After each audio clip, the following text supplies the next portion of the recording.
Hello everyone, welcome back to Aarti's garden. आज की शुरुआत मेरे इस आड़ू के पौधे के साथ। देखिए, ये मेरा आड़ू का प्लांट है और मेरे पास ये प्लांट 3 साल से है और ये मेरे पास 2 से 3 बार फ्रूटिंग कर चुका है। देखिए, इस टाइम आड़ू के प्लांट अगर कहीं भी लगे होंगे, आपने देखे हों, तो इसके ऊपर फ्लावरिंग स्टार्ट हो गई है। ये इसका फ्लावरिंग का टाइम है। मैं आज आपको इस वीडियो में आड़ू के प्लांट को कैसे लगाएं, कैसे आप पॉट में ग्रो कर सकते हैं, कैसे इसके ऊपर हैवी फ्लावरिंग ले, हैवी फ्रूटिंग ले, क्या इसके केयर टिप्स हैं, कब इसे ग्रो करना चाहिए, हर चीज़ के बारे में ज़रूर बताऊंगी। पर प्लीज़ आप वीडियो में एंड तक बने रहिए ताकि आपको आड़ू के प्लांट के बारे में पूरी जानकारी मिल सके। आज हमारे यहाँ पर बहुत ज़्यादा हवा चल रही है। आज फरवरी की 19 तारीख है और देखिए कितनी अच्छी फ्लावरिंग हो रही है मेरे इस आड़ू के पौधे के ऊपर। हालांकि देखिए, इसके ऊपर कोई भी पत्ता नहीं है, क्योंकि आड़ू के प्लांट के ऊपर क्या होता है कि दिसंबर जनवरी के मौसम में इसके लिए एक पतझड़ का मौसम मान लीजिए कि इसके सारे पत्ते झड़ जाते हैं। दिसंबर जनवरी में, जनवरी आते आते तो इसके ऊपर कोई भी पत्ता नहीं बचता और फरवरी में इसके ऊपर फ्लावरिंग टाइम रहता है कि फ्लावरिंग होती है।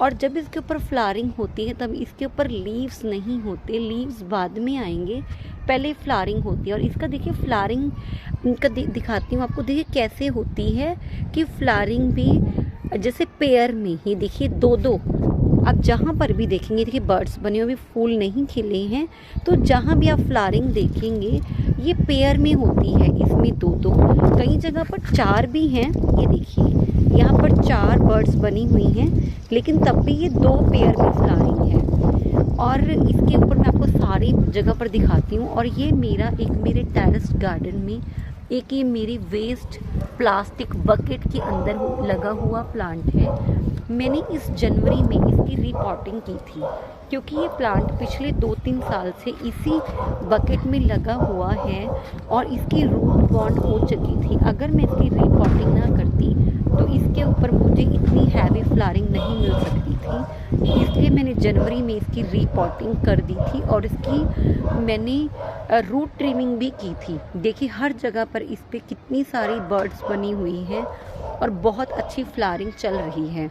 हालांकि अब इसके ऊपर लीव्स भी आने लगे हैं, ये देखिए, लेकिन पहले फ्लावरिंग स्टार्ट हुई, उसके बाद इसके ऊपर लीव्स आए हैं। तो सबसे पहले बात करते हैं इस प्लांट को लगाने की। देखिए वैसे तो इस प्लांट को आप बारिश के मौसम में, मॉनसून सीज़न में भी लगा सकते हैं, लेकिन मैं रेकमेंड करूँगी कि अगर आप आड़ू के पौधे को लगाना चाहते हो तो इस टाइम ये मौसम बहुत अच्छा है आड़ू के प्लांट को लगाने के लिए। अच्छा क्यों है? देखिए, क्योंकि अगर आप आड़ू के सीड ग्रोन प्लांट को लगाते हो तो वो आपके गार्डन में 5 से 8 साल का टाइम लेता है फ्रूटिंग के लिए।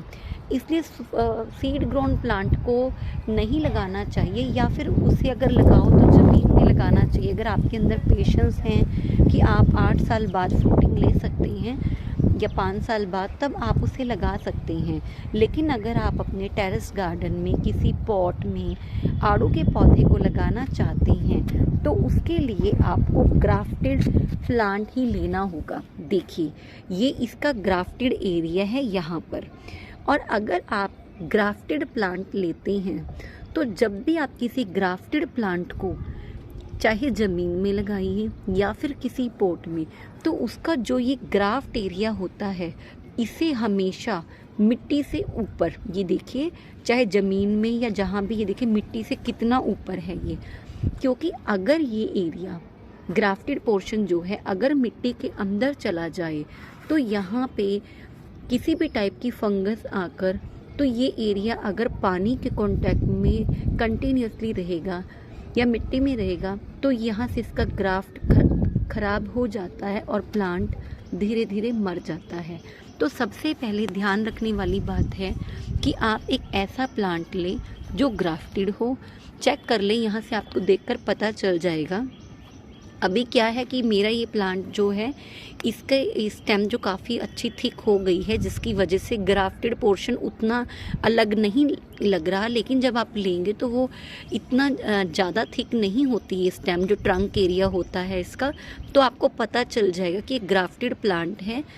तो ग्राफ्टेड एरिया को आपने मिट्टी से ज़्यादा थोड़ा सा ऊपर रखना है कि ज़मीन के अंदर ना जाए।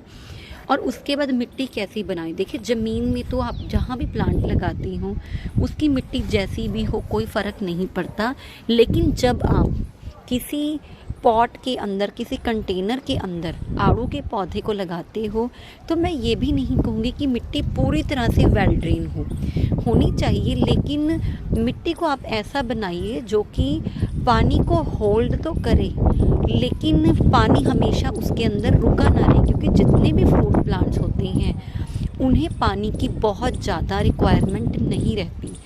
पानी की भी एक लिमिट है कि उन्हें कितना पानी दे। अगर आप ओवर वाटरिंग कर देते हैं तो धीरे धीरे आपका प्लांट जो कि रूट रॉट हो जाती है, जड़ों में पानी भरना शुरू हो जाता है, और जैसे ही जड़ें गल जाएंगी तो प्लांट खुद ब खुद ख़राब हो जाएगा। तो मिट्टी आपने अच्छी बनानी है उसकी, और जब मिट्टी बनाते हैं तो उसके अंदर आप या तो फिर लीफ कंपोस्ट या फिर काऊ डंग कंपोस्ट, और या आप जैसे किचन वेस्ट कंपोस्ट घर में हम तैयार करते हैं उसकी अच्छी क्वांटिटी मिलाकर और उससे मिट्टी तैयार कीजिए।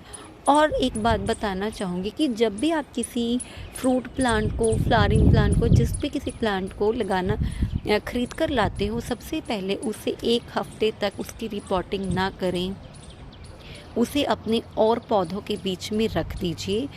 जब वो, क्योंकि प्लांट बाहर से आने के बाद कभी कभी शॉक में चला जाता है, जैसे ही उसका क्लाइमेट चेंज होता है, प्लांट्स में रखिए। उसके बाद हफ्ते बाद जब आप उसकी रीपॉटिंग करेंगे तो पहले उसकी मिट्टी चेक कीजिए कि उस प्लांट की मिट्टी कैसी है, कि कहीं वो बहुत ज़्यादा हार्ड चिकनी मिट्टी या रेड सॉइल में तो नहीं लगा हुआ।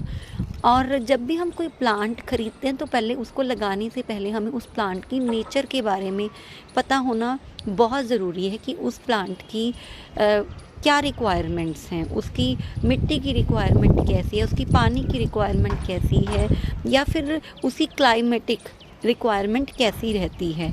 तो देखिए पहले क्या होता था कि आड़ू के पौधे ठंडी जगह पर ही लगते थे, लेकिन अब ऐसी ऐसी वैरायटीज़ आ गई हैं फ्रूट प्लांट्स की जो कि प्लेन्स में या फिर बहुत ज़्यादा गर्मी को भी टॉलरेट कर लेती हैं। अब आड़ू के पौधे को आप नॉर्थ इंडिया में, जैसे कि आपको पता है मैं हरियाणा के डिस्ट्रिक्ट अम्बाला से हूँ, तो हमारे यहाँ भी इन प्लांट्स को आप लगा सकते हो। और मेरे पास ये देखिए प्लांट 3 साल से है। जब फर्स्ट ईयर मैंने इस प्लांट को लिया था तो मैंने भी इसे फरवरी में ही परचेज़ किया था, और इस प्लांट के ऊपर फ्लावरिंग हो रही थी। तब तो इसकी जो थिकनेस थी इतनी सी थी, इतना पतला और छोटा सा, इतनी सी हाइट का प्लांट था। और देखिए अब इसकी 4 साढ़े 4 फीट की हाइट हो चुकी है, शायद उससे ज़्यादा ही हो। और देखिए इसके ऊपर कितनी बर्ड्स बनी हुई हैं और कितनी अच्छी फ्लावरिंग हो रही है। फर्स्ट टाइम जो फ्लावरिंग होगी उसे आप निकाल दीजिए, क्योंकि अगर वो फ्लावरिंग फ्रूट में कन्वर्ट हो गई तो उससे क्या होगा कि प्लांट की ग्रोथ अच्छी नहीं हो पाती। वो अपनी सारी एनर्जी फ्रूट के ऊपर लगा देता है कि उसके फ्रूट कैसे, फ्लावर कैसे कन्वर्ट हो फ्रूट में और कैसे फ्रूट का साइज़ बढ़े। तो इसलिए अपनी फर्स्ट फ्लावरिंग नहीं को फ्रूट में कन्वर्ट नहीं होने देना, फ्लावर को हटा दीजिए। और नेक्स्ट टाइम जब आप देखें, नेक्स्ट सीज़न आते आते वो आपको उससे भी डबल या ज़्यादा फ्लावरिंग देगा और ज़्यादा फ्रूटिंग होगी इसमें। और मेरे इस आड़ू के पौधे के ऊपर 2 बार जो मैंने फ्रूटिंग लिया, और पता नहीं और जगह भी होता होगा नहीं, मैंने इसमें एक और चीज़ नोटिस की कि पहले जब मेरे इस आड़ू के प्लांट में 2 बार फ्लावरिंग हुई वो फरवरी के मौसम में ही हुई है, लेकिन इस बार मैंने नोटिस किया कि नवंबर के एंड में और दिसंबर की स्टार्टिंग में भी मेरे इस प्लांट के ऊपर फ्लावरिंग हुई थी। हालांकि 5-10 फ्लावर ही आए थे, लेकिन वो खुद ब खुद झड़ गए, मैंने उन्हें नहीं छेड़ा। पर मुझे ये नहीं पता कि अगर आपको इस बारे में पता है कि इसकी उस टाइम में भी फ्लावरिंग होती है तो मुझे ज़रूर बताइएगा कि क्या रीज़न हुई कि इस प्लांट ने मेरे तब भी फ्लावरिंग की, यानी कि ये लगा लीजिए कि इस पिछले साल में मेरे पास फरवरी और नवंबर के एंड में 2 बार इसके ऊपर फ्लावरिंग हुई है। मुझे इस चीज़ का आइडिया नहीं है कि इसके ऊपर 2 बार भी फ्लावरिंग होती है, क्योंकि जहाँ तक मुझे नॉलेज है कि इस प्लांट के ऊपर फरवरी मार्च में ही फ्लावरिंग होती है। जैसे ही सर्दी ख़त्म होती है, मतलब पूरी तरह से ख़त्म नहीं होती, ठंडक अब भी है, लेकिन सर्दी का एंड हो और स्प्रिंग सीज़न आए तो इस प्लांट में अच्छी फ्लावरिंग स्टार्ट हो जाती है। और क्योंकि जनवरी इसका पतझड़ का मौसम रहता है। अब बात करते हैं पानी की रिक्वायरमेंट की। देखिए ये बहुत ही हार्डी प्लांट है, बहुत ज़्यादा केयर की इसे ज़रूरत नहीं रहती, लेकिन इसे पानी की रिक्वायरमेंट भी कोई बहुत ज़्यादा नहीं है। जब इसकी मिट्टी सूखने लगे, वाटरिंग इस प्लांट में तभी कीजिएगा। उसके बाद जैसे अब मेरे इस प्लांट के ऊपर फ्लावरिंग हो रही है, तो पीछे हमारे यहाँ बहुत बारिशें हुई, तो आप यकीन नहीं मानेंगे हमारे यहाँ 1, 2, 3 फरवरी को बारिशें हुई थी, 1 फरवरी को बहुत ओले पड़े थे। उसके बाद अभी तक मैंने इस प्लांट में एक बार भी वाटरिंग नहीं की। तो आज देखिए 19 तारीख है, तो आप लगा सकते हैं कम से कम 15 से 17 दिन हो चुके हैं कि मैंने इस प्लांट में कोई भी वाटरिंग नहीं की। क्योंकि जब भी हमारे प्लांट के ऊपर फ्लावरिंग टाइम होता है, तो उससे पहले हमें उस प्लांट को वाटरिंग करनी छोड़ देनी चाहिए, ताकि प्लांट अच्छी फ्लावरिंग कर सके। और जब फ्लावरिंग शुरू हो जाती है, जैसे अब फ्लावरिंग हो रही है, अगर इस प्लांट में आप ज़्यादा वाटरिंग करते हैं या रोज़ पानी देते हैं, तो इसके सारे फ्लावर झड़ जाएंगे। अगर आप चाहते हैं कि इसके सारे फ्लावर बने रहें, देखिए सारे फ्लावर्स तो नहीं बने रहते, ऐसा नहीं है कि जितने भी फ्लावर हैं ये सारे के सारे फ्रूट बन जाएंगे। कुछ फ्लावर ऐसे भी होते हैं जो स्पेंट हो जाएंगे, कुछ हवा इतनी तेज़ है, हवा में भी झड़ जाते हैं। और वैसे भी सारे फ्लावर्स फ्रूट नहीं बन पाते, लेकिन हमारी कोशिश रहती है कि मैक्सिमम फ्लावर से हम फ्रूटिंग ले सकें। तो उसके लिए क्या है कि इस टाइम पर आप इस प्लांट में वाटरिंग जो है बहुत कम कर दीजिए, ना के बराबर। जब तक इस प्लांट की मिट्टी, इस पॉट में जो मिट्टी है पूरी तरह से नहीं सूख जाती, तब तक आप इसमें वाटरिंग ना कीजिए। हाँ, जब ये जो जितने भी फ्लावर हैं, जब ये फ्लावर फ्रूट में कन्वर्ट होने शुरू हो जाएं, हमारे पास फ्रूट का साइज़ जैसे छोटा सा एक मटर के दाने की तरह बनना स्टार्ट हो जाए, हमें लगे कि ये जितने भी फ्लावर हैं ये फ्रूट में कन्वर्ट होने स्टार्ट हो गए हैं, उस टाइम पर आप इस प्लांट की जो वाटरिंग है वो थोड़ी सी बढ़ा दीजिए। क्योंकि जैसे ही ये फ्लावर फ्रूट में कन्वर्ट हो जाएंगे, तब इस प्लांट को वाटरिंग की ज़रूरत रहती है। और फरवरी के महीने में मैंने इस प्लांट के स्टार्टिंग में ही कुछ तो मैंने इसकी जनवरी के महीने में जब रिपोर्टिंग की थी, तब मैंने इसकी मिट्टी में अपने किचन वेस्ट से जो मैं रेडी करती हूँ कंपोस्ट, वो मिला दी थी। और मैं क्या करती हूँ अपने फ्रूटिंग प्लांट्स में, जितने भी फ्रूट प्लांट्स हैं मेरे पास, जो हमारे घर पे केला आता है फ्रूट, तो मैं क्या करती हूँ उनकी जितने भी पील्स होते हैं, बनाना पील्स होते हैं, मैं उन्हें सूखने के लिए रख देती हूँ। और जब वो सूख जाती हैं, मैं आपको दिखाती हूँ, वो सूखने के बाद कुछ इस तरह के हो जाते हैं। देखिए ये फ्रूट प्लांट के लिए बहुत अच्छा सोर्स है पोटाशियम का। तो आप क्या कीजिए कि या तो इसे आप पूरी तरह से जब सूख जाते हैं तो ये क्रश हो जाते हैं तोड़कर, या तो आप ऐसे ही जैसे ये सूखे हुए हैं, आप इसकी मिट्टी को हटाकर आप इसकी मिट्टी को खुरपे के साथ इस टाइप से हटाकर, जो ये बनाना पील्स हैं, जो देखिए आप मेरी मिट्टी भी देखिए, इसमें आपको नज़र आ रहा होगा कि ये मिट्टी का कलर भी कुछ चेंज हो गया, कुछ ब्लैकिश में, क्योंकि मैं ये देखिए यहाँ पर, क्योंकि मैं इसमें अपनी किचन वेस्ट से जो मैं कंपोस्ट रेडी करती हूँ वो मिक्स कर देती हूँ। उससे क्या है, तो हम जो भी फ्रूटिंग लेंगे अपनी प्लांट के ऊपर, वो हमारी ऑर्गेनिक फ्रूटिंग होगी। और देखिए अगर हम घर पर कोई भी प्लांट लगा रहे हैं, फ्रूट लगा रहे हैं, तो हमें कोशिश करनी चाहिए कि हम उसमें केमिकल फर्टिलाइज़र ना दें। क्योंकि केमिकल जितने भी फर्टिलाइज़र होते हैं, वो हमारे जो हम किचन से मार्केट से फ्रूट्स लेते हैं, उसमें तो केमिकल फर्टिलाइज़र ही डला होता है, स्प्रे किए होते हैं। तो क्या फ़ायदा हुआ हमारा घर पे मेहनत करने का। अगर घर पे आप फ्रूट प्लांट्स लगाते हैं तो कोशिश कीजिए उसके अंदर हम हमेशा ऑर्गेनिक फर्टिलाइज़र ही डालें। और इन प्लांट्स की हमें थोड़े थोड़े टाइम पर गुड़ाई ज़रूर करते रहना चाहिए। उससे क्या होता है कि एक तो मिट्टी पोरस बनी रहती है, सेकंड देखिए जितनी भी इसकी मिट्टी ऊपर नीचे होती है धूप की वजह से वो स्टेरलाइज हो जाती है, इसकी जड़ों को धूप मिलती है। और वैसे भी जितनी आप गुड़ाई करते हैं उसमें एक ऑक्सीजन मिलती रहती है प्लांट की जड़ों को, जो कि बहुत ज़रूरी है। और मैं कोशिश करती हूँ, देखिए मैंने ये छोटा सा गेंदे का पौधा लगाया है।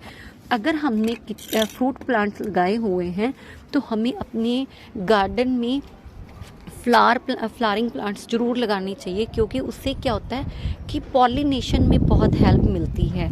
वैसे तो जो आड़ू का पौधा होता है इसके जो फ्लावर्स होते हैं इसमें सेल्फ पॉलिनेशन हो जाती है, लेकिन फिर भी और भी हम फ्रूट्स लगाते हैं तो उसके फ्लावर्स की पॉलिनेशन के लिए हमें अपने गार्डन में फ्लावर्स को लगाना बड़ा ज़रूरी रहता है।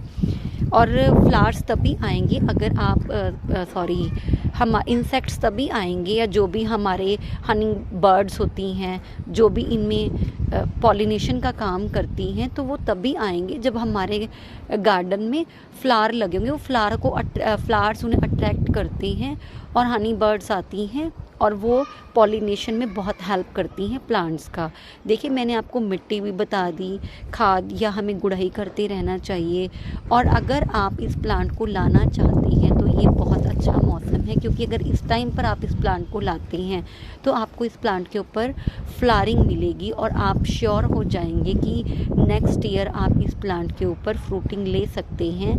ख़रीद आप इस पौधे को मॉनसून सीज़न में भी ले सकते हैं, लेकिन उस टाइम इस प्लांट के ऊपर फ्लावरिंग नहीं होगी तो आपको नहीं पता चल पाएगा कि ये आपका ग्राफ्टेड प्लांट है या फिर आपको 1 साल के अंदर फ्रूटिंग दे पाएगा।